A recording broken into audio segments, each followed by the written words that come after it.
اعوذ باللہ من الشیطان الرجیم بسم اللہ الرحمن الرحیم سورۃ الحدید مدنیہ۔ سورہ حدید مدنی صورت ہے، مدینہ منورہ میں نازل ہوئی، اور ترتیب کے اعتبار سے 57ویں صورت ہے قرآن مجید کی، اور نزول کے اعتبار سے 94، 29 آیات اور 4 رکوع ہے۔ تو یہ صورت جو ہے یہ مسبحات میں سب سے پہلی صورت۔ مسبحات وہ صورتیں ہیں قرآن مجید کی جو سبح تسبیح سے شروع ہو رہی ہیں، ٹھیک ہے۔ اس میں ایک سورہ حدید ہے، پھر درمیان میں فصل ہے سورہ مجادلہ کا، اس کے بعد سورہ حشر ہے، اور پھر سورہ ممتحنہ کا فصل ہے، پھر آگے سورہ صف، اور سورہ صف کے بعد سورہ جمعہ اور تغابن۔ یہ 5 صورتیں ہیں۔ تو یہ 3 صورتیں حدید، حشر اور صف یہ تو ماضی سے شروع ہو رہی ہیں، سبحہ، اور سورہ جمعہ اور تغابن یہ یسبح مضارع۔ تو اس میں اشارہ اسی طرف ہے کہ اللہ تعالیٰ کی جو پاکی ہے، کہ ہر اللہ تعالیٰ کی تسبیح بیان کرنا، حمد و ثنا، یہ ہر زمانے میں یعنی یہ جاری ہے۔ اس جو یہ تعبیر کا تغیر آ رہا ہے اس میں یہ اشارہ ہے۔ تو پہلی صورت ہے مسبحات میں سے، اور اس کے اہم موضوعات جو ہیں وہ توحید باری تعالیٰ، اور یہ کہ کائنات کے اندر جتنی بھی چیزیں ہیں وہ ساری اللہ تعالیٰ ہی کی ملکیت۔ اور دوسری جو اہم چیز ہے اس میں وہ آگے چل کر ایک تقابل ہے، یعنی اللہ تعالیٰ کی راہ میں قربانی دینا، اس کو ذکر کیا گیا۔ یعنی ان لوگوں کی تعریف کی گئی کہ جنہوں نے فتح مکہ سے پہلے اللہ تعالیٰ کی راہ میں خرچ کیا، قربانیاں دیں۔ اس سے معلوم ہوا کہ دین کے لیے قربانی دینے سے پیچھے نہیں ہٹنا چاہیے۔ اور تیسری جو اس میں اہم مضمون بیان کیا گیا وہ یہ ہے کہ دنیا اور اس کا جو متاع ہے یہ محض کیا ہے، وقتی ہے، دائمی نہیں۔ اس کی حقیقت کو بتلایا گیا کہ وہ کیا ہے، ایک دھوکے کا سامان ہے۔ یعنی اس صورت میں دھوکے کا سامان ہے کہ اگر اس میں منہمک ہو کر انسان کس کو بھول جائے، آخرت کو بھول جائے۔ اللہ تعالیٰ فرما رہے ہیں سبح للہ ما فی السماوات والارض، پاکی ہے اللہ ہی کے لیے جو کچھ، سبح للہ پاکی بیان یعنی تسبیح کی اللہ تعالیٰ کی، ما فی السماوات والارض جو کچھ کنوں نے، جو مخلوقات آسمانوں میں، والارض اور جو زمین، یعنی جو کچھ بھی آسمان میں اور جو زمین۔ وَهُوَ الْعَزِيزُ الْحَكِيمُ، اور وہ زبردست حکمت والے ہیں۔ لَهُ مُلْكُ السَّمَاوَاتِ وَالْأَرْضِ، اسی کے لیے سلطنت ہے آسمانوں کی اور زمین کی۔ یحیی و یمیت، وہی جلاتا ہے، یحیی وہی جلاتا ہے، بکسر الجیم، اس کے معنی کیا ہوتے ہیں؟ جلا بخشنا، حیات عطا کرنا، زندگی بخشنا، ٹھیک ہے۔ تو یہ پرانی جو ہمارا اردو ادب ہے، جو پرانے تراجم ہے قرآن مجید کی، تو اس میں یوں ہی کا ترجمہ جلاتا ہی ہوتا، تو اس کو جلانا نہیں پڑتا، جیم کے کسرہ کے ساتھ۔ وَيُمِيت، اور موت دیتے ہیں، یعنی اللہ تعالیٰ ہی زندگی دیتے ہیں اور اللہ تعالیٰ ہی موت دیتے ہیں۔ وَهُوَ عَلَىٰ كُلِّ شَيْءٍ قَدِيرٌ، اور وہ ہر چیز پر قادر ہے۔ تو یعنی ابتدا اور انتہا کو بیان کر دیا، درمیان میں جتنے بھی تغیرات ہیں وہ سب اس میں آ گئے۔ هو الاول والآخر والظاہر والباطن، وہی اول ہے، والآخر، اور وہی کیا ہے، آخر ہے، والظاہر والباطن، اور وہی کیا ہے، ظاہر ہے اور وہی مخفی ہے۔ تو یہ آیت جو ہے اس کے بارے میں آتا ہے کہ 1000 آیات سے افضل، یعنی یہ ہے آیت۔ اور اس آیت کو بطور وظیفہ بھی ذکر کیا گیا۔ حضرت عبداللہ بن عباس رضی اللہ تعالیٰ عنہما فرماتے ہیں کہ اگر کسی کے دل میں شیطان کوئی وسوسہ ڈالے تو یہ آیت پڑھ لیا کرو، تو اس سے وسوسے جو ہے وہ دور ہو جائیں گے۔ وَهُوَ بِكُلِّ شَيْءٍ عَلِيمٌ، اور وہ ہر چیز کے جاننے والے ہیں۔ اول کا معنی یعنی کہ اللہ تعالیٰ کی ذات جو ہے وہ ازل سے ہے، یعنی جب کچھ بھی نہیں تھا تب بھی اللہ تعالیٰ کی ذات موجود، اور والآخر یعنی جب سب کچھ ختم ہو جائے گا تب بھی اللہ تعالیٰ ہی کی ذات کیا ہے، باقی، یعنی سب کچھ ختم ہونا چاہے کیا ہو جائے، اس کا وقوع ہو جائے، چاہے سب کچھ فنا نہ ہو لیکن اس کا امکان ہو، اس کا کیا ہو، امکان ہو، اس کے بعد بھی جو ذات باقی رہنے والی ہے وہ اللہ تعالیٰ کی ذات۔ تو یہی اشارہ ہے کس میں، کل شیء ہالک الا وجہ، کل شیء ہالک الا، چاہے ہر چیز کا فنا یا ہلاک جو ہے وہ کیا ہو جائے، بالفعل ہو جائے، چاہے وہ کیا ہو، بالقوہ ہو، امکان ہو، ٹھیک ہے، دونوں صورتوں میں، یعنی گو کہ جو نصوص ہیں وہ اس طرح اشارہ کرتی ہیں کہ جو جنتی ہوں گے، جو جہنمی ہوں گے، وہ ہمیشہ اسی حالت پر رہیں گے۔ جنت اور جہنم جو ہے وہ ہمیشہ کیا رہے گی، باقی رہے گی، اور اس کا اہل سنت کے عقائد میں بھی ہے، ٹھیک ہے، الجنت والنار مخلوقتان باقیتان لا تفنیان، تو لیکن یہ فنا بالفعل کی نفی ہے یہاں پر، لیکن امکان موجود ہے، امکان کیا ہے، موجود ہے۔ تو والآخر میں اسی طرح اشارہ ہے کہ ہر وہ چیز جس کا فنا کیا ہو جائے، بالفعل واقع ہو جائے، یا فنا بالفعل واقع نہ ہو لیکن اس کا امکان ہو، تو اس کے بعد بھی جو ذات باقی ہے وہ اللہ تعالیٰ کی ذات، والظاہر والباطن، وَهُوَ بِكُلِّ شَيْءٍ عَلِيمٌ، اور اللہ تعالیٰ کی ذات ہر چیز کو جاننے والی ہے۔ هُوَ الَّذِي خَلَقَ السَّمَاوَاتِ وَالْأَرْضَ فِي سِتَّةِ أَيَّامٍ ثُمَّ اسْتَوَىٰ عَلَى الْعَرْشِ، وہی ذات ہے جس نے پیدا کیا آسمانوں کو اور زمین کو 6 دن میں۔ تو یہ 6 دن میں آسمان و زمین کا پیدا کرنا یہ کس کے لیے، لوگوں کی تعلیم کے لیے، کہ معاملات کے اندر کیا چیز غور و فکر افضل ہے، تو یہ تعلیم ناس کے لیے، تعلیم امت کے لیے 6 دن، ورنہ اللہ تعالیٰ کی ذات تو اس پر بھی قادر ہے کہ وہ آنے واحد میں ان کو کسی بھی چیز کو کیا کر پیدا کر۔ تو یہ 6 دن کا جو یہاں پر ذکر آ رہا ہے وہ کس کے اعتبار سے، مخلوق کی تعلیم کے لیے کہ کاموں کے اندر وقت درکار ہوتا ہے، جیسے حدیث مبارکہ میں بھی آتا ہے کہ الانات من اللہ، کہ کسی شخص کے اندر جو انات کی صفت ہے، یعنی غور و فکر کی جو صفت ہے، یہ کس کی جانب سے، اللہ تعالیٰ کی جانب، والعجلۃ من الشیطان، اور جلد بازی کس کی طرف سے، شیطان کی طرف سے۔ تو اس میں اس طرف تعلیم اور اشارہ ہے، ٹھیک ہے، جیسے محاورہ بھی ہوتا ہے نا کہ جلدی کا کام شیطان کا ہوتا ہے۔ ثم استوى علی العرش، پھر وہ قائم ہوئے عرش پر، پھر وہ قائم ہوئے عرش پر۔ استواء علی العرش یہ متشابہات میں سے ہے، استواء علی العرش کن میں سے ہے، متشابہات میں سے ہے، یعنی اس پر ایمان تو لاتے ہیں، استواء معلوم ہے لیکن اس کی کیفیت مجہول ہے، تو عام طور پر پھر اس کا ترجمہ ہی کیا جاتا ہے کما یلیق بشانہ، یعنی استواء اللہ تعالیٰ کے حق میں استواء کے کیا معنی ہے، کما یلیق بشانہ، جیسا اس کی شان کے لائق۔ تو متقدمین علماء ہیں وہ متشابہات کے اندر،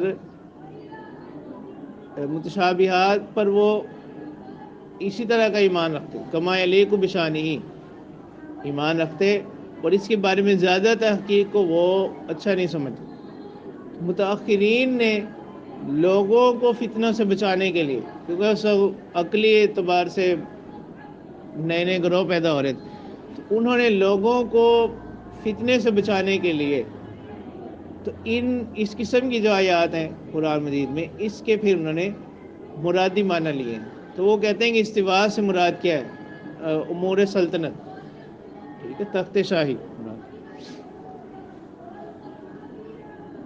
یعلم ما یلج فی الارض، وہ جانتے ہیں جو چیز داخل ہوتی ہے زمین میں، وما یخرج منہا، اور جو چیز زمین سے نکلتی ہے، ٹھیک ہے، داخل دانہ اناج اور نکلتا کیا ہے، کھیتی، وما ينزل من السماء، اور جو چیز اترتی ہے آسمان سے، ملائکہ ہیں، فرشتے، ٹھیک ہے، احکام ہیں، وما يعرج فيها، اور جو آسمانوں میں چڑھتی ہے، اعمال، وَهُوَ مَعَكُمْ أَيْنَمَا كُنْتُمْ، اور وہی ذات تمہارے ساتھ ہے جہاں بھی تم ہو، یعنی گو کہ یہ معیت نظر نہ آتی ہو۔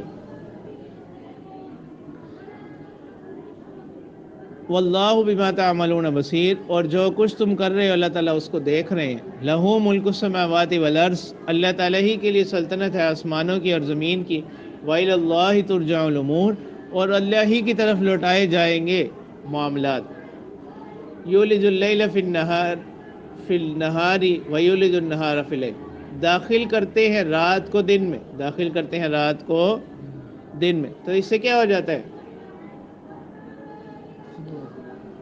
یولج اللیل فی النہار، داخل کرتے ہیں رات کو دن میں، دن بڑا ہو گیا۔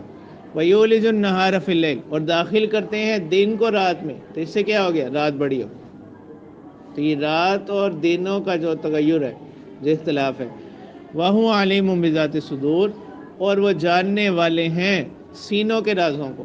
آمنوا باللہ ورسولہ وانفقوا مما جعلکم مستخلفین فیہ، تو لہٰذا اے لوگو ایمان لاؤ اللہ پر، اس کے رسول پر، اور خرچ کرو ان چیزوں میں سے جعلکم مستخلفین فیہ، یعنی تمام اشیاء کے اندر اصل ملکیت تو اللہ تعالیٰ کی ہے،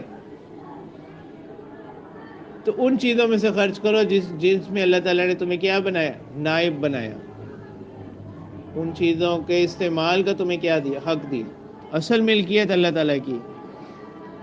تو پھر بھی اس پر اللہ تعالیٰ کی رحمت اور کرم یہ ہے کہ اللہ تعالیٰ ہی نے اس کو کیا کیا؟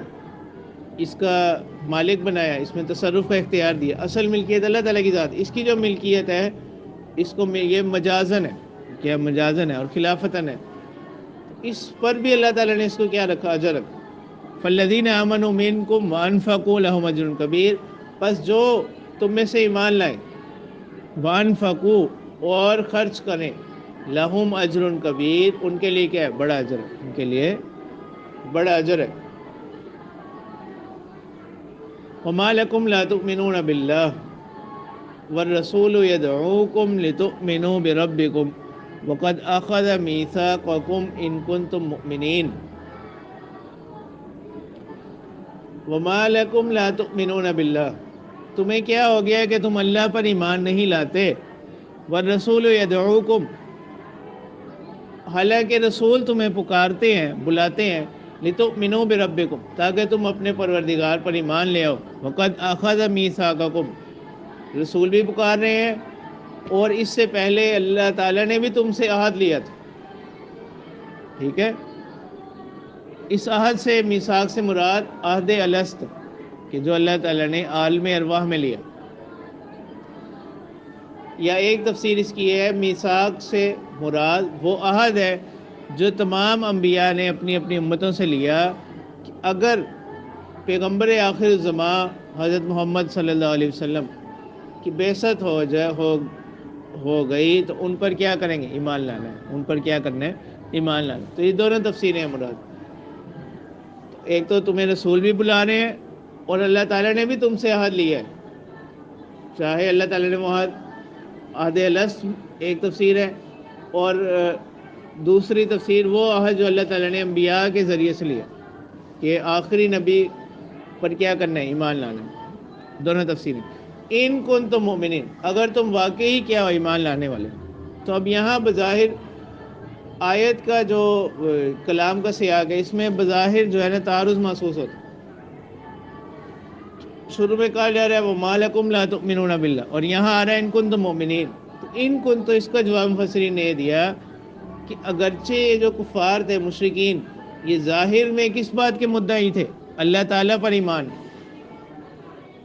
ٹھیک ہے؟ اصل جو بت پرستی مبتلا تھے، اس کی بھی علت کیا تھی؟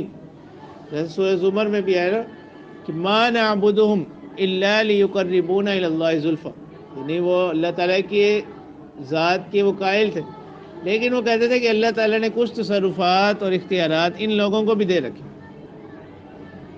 اور یہ اللہ کی ہاں ہمارے کیا ہے؟ سفارشی۔ تو اسی اعتبار سے کہا گیا ان کنتم مومنین، اگر تم واقعی اللہ پر ایمان کے کیا ہو، مدعی ہو۔ هو الذی ينزل علی عبدہ آیات بینات لیخرجکم من الظلمات الی النور، وہی ذات ہے جو اتارتی ہے اپنے بندے پر واضح نشانیاں تاکہ وہ تمہیں نکالے تاریکیوں سے روشنی کی طرف۔ وَإِنَّ اللَّهَ بِكُمْ لَرَؤُوفٌ رَحِيمٌ، اور اللہ تعالیٰ تم پر کیا ہے، رؤوف، نرمی کرنے والے، رحیم، مہربان،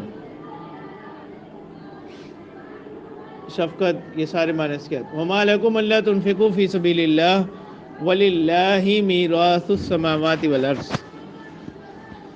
تمہیں کیا ہو گیا کہ تم نہیں خرچ کرتے اللہ کے راستے میں،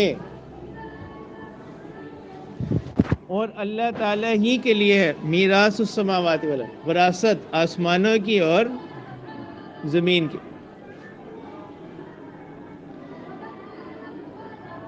یعنی یہاں پر میراث کی جو تعبیر اختیار کی وہ اس معنی میں کہ میراث سے جو ملکیت حاصل ہوتی ہے، اب وہ حقیقی ملکیت ہوتی ہے، ٹھیک ہے، اب چاہے وہ اس سے فرار ہو یا نہ ہو، تو اسی مناسبت سے یہاں کیا کی، میراث کی تعبیر اختیار کی کہ حقیقی جو مالک ہے وہ اللہ تعالیٰ ہی کی ذات ہے، ٹھیک ہے۔ اور آسمانوں کا پھر ذکر آ گیا، اس میں اشارہ اس طرف ہے کہ آسمان بھی جو ہے اور جو کچھ آسمانوں میں ہے وہ بھی بغیر کسی شرکت کے حقیقتاً اللہ تعالیٰ ہی کی ملک ہے، حقیقتاً کیا ہے، اللہ تعالیٰ ہی کی ملک ہے۔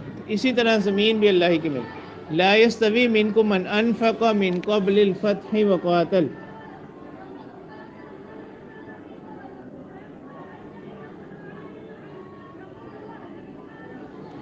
نہیں ہے برابر تم میں، من انفق من قبل الفتح، جنہوں نے خرچ کیا تم میں سے فتح مکہ سے پہلے، وقاتل، اور کیا کیا، قتال کیا۔ تو اس سے مراد وہ لوگ جو فتح مکہ سے پہلے کیا لائے، ایمان لائے، اور اللہ کی راہ میں انہوں نے کیا کیا، فتح مکہ سے پہلے خرچ کیا، اولئک اعظم درجۃ من الذین انفقوا من بعد وقاتلوا، یہی وہ لوگ، اولئک اعظم درجۃ، یہ لوگ بلند درجات والے ہیں، کن لوگوں سے، ان لوگوں سے، انفقوا من بعد، جنہوں نے فتح مکہ کے بعد خرچ کیا، وقاتلوا، اور فتح مکہ کے بعد قتال کی۔ یعنی فتح مکہ سے، چونکہ فتح مکہ سے اسلام کو ایک نئی حیات ملی، اسلام کو ایک غلبہ حاصل ہو، اس سے پہلے مسلمان خاص طور پہ یہ جو ہے مکی جو زندگی ہے، اس میں مسلمان انتہائی، اسلام کا ابتدائی دور تھا اور انتہائی کمزور تھے مشرکین کے مقابلے میں۔ تو ایسے حالات میں جن لوگوں نے کیا کیا، جو لوگ ایمان لائے، آپ صلی اللہ علیہ وسلم کے ساتھ رہے، ہر حال میں آپ صلی اللہ علیہ وسلم کا ساتھ نہیں چھوڑا، تو اس وجہ سے ان کا یہ مرتبہ کہ ایسے حالات میں ایسے حالات میں جو شخص شامل ہوتا ہے وہ عام طور پر نتیجے کی پرواہ نہیں کرتا، ٹھیک ہے، کل کو کیا ہوگا، کیا حالات ہوں گے، اس وجہ سے یہ ذکر کیا گیا کہ ان کا مرتبہ ان لوگوں سے جو بعد میں ان لوگوں سے بڑا ہے۔ وَكُلًّا وَعَدَ اللَّهُ الْحُسْنَى، اور اللہ تعالیٰ نے یہاں فرما دیا کہ ہر ایک، یعنی یہ جو صحابہ کی جماعت ہے، ان میں سے ہر ایک کے ساتھ اللہ تعالیٰ نے کس کا وعدہ کیا، الحسنہ، اچھے انعام، اچھے بدلے۔ اور اسی کو ملا کر قرآن مجید کی جو دوسری آیت، ان الذین سبقت لہم من الحسنى اولئک عنہا مبعدون، کہ وہ لوگ کہ جن کے حق میں ہماری طرف سے حسنہ، بھلائی کیا ہو جائے، مقدر ہو جائے، اولئک عنہا مبعدون، وہ لوگ دوزخ سے کیا ہوں گے، دور کر دیے جائیں گے۔ تو ان آیات کو ملانے سے معلوم ہوا کہ صحابہ جتنے بھی تھے ساروں کا خاتمہ کس پر ہوا، ایمان پر ہوا، اور اس میں اشارہ کس کی طرف، تمام صحابہ کی مغفرت و بخشش کی طرف اور ان کے حسن خاتمہ کی طرف۔ واللہ بما تعملون خبیر، اور اللہ تعالیٰ تمہارے اعمال سے کیا ہے، باخبر، تمہارے اعمال کی خبر رکھتے ہیں۔ من ذا الذی یقرض اللہ قرضا حسنا، جو شخص بھی اللہ تعالیٰ کو قرض دے اچھے طریقے کے ساتھ، یعنی قرض تو کسی دوسرے کی ضرورت پوری کر رہا ہے، اس کو اللہ تعالیٰ نے اپنی ذات کی طرف منسوب کیا کہ اللہ تعالیٰ وہ قرض دے رہا ہے، تو اس میں اشارہ اس طرف ہے کہ اللہ تعالیٰ جس نے قرض کسی کو دیا جاتا ہے وہ اس کو لوٹاتا ہے واپس، اسی طرح اللہ تعالیٰ اس کا کیا کریں گے؟ بدلہ عطا کریں گے۔ فَيُضَاعِفَهُ لَهُ، اللہ تعالیٰ اس کو اس کے لیے کیا کر دیں گے؟ دگنا کر دیں گے، بڑھا دیں گے۔ وَلَهُ أَجْرٌ کریم، اور اس کے لیے کیا ہوگا؟ معزز اجر ہوگا۔ چلو میں اس کو